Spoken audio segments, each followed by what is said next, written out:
I opened that refrigerator and I practically ate everything in the thing. And it brought me back. Not only brought me back, but it's got me standing up and walking around, and it's all because of that magical marijuana song. And so, I just want to say, Ann Arbor was the very first, to stand up and tell everybody there's nothing wrong with this plant. We have a right and a privilege to smoke it. And here we are, 40 years later, and we're still, but the great thing about it now is we're not bitching about how illegal it is, although some people are still doing that, you know.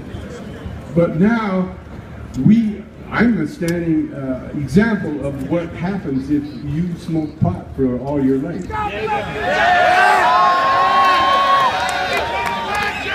You're alive! And I got a buddy too, we were driving in the car, because there's one more thing that pot can do, and I want everybody to realize that. Because when I was in the cancer ward, there was a lot of people in there who were smoking cigarettes. And that was very sad, because they were young friends of mine. Well, I mean, we were young at one time.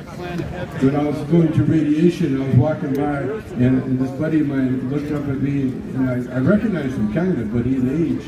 And he died about 2 months later from lung cancer. And that was from smoking cigarettes. And so I got a buddy here that's putting on the show, Charlie, and I talked Charlie into quitting. Here's how you quit smoking cigarettes with cannabis. Every time you feel like a cigarette, you light a joint.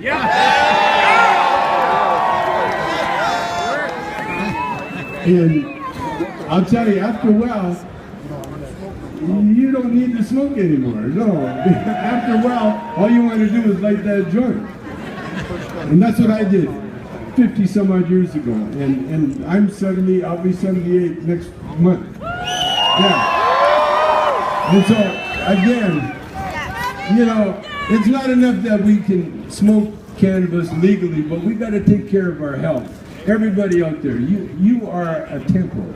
Everybody, every single individual out there, including the little animals and the birds and everything, every living creature on this earth, we owe a big debt to marijuana.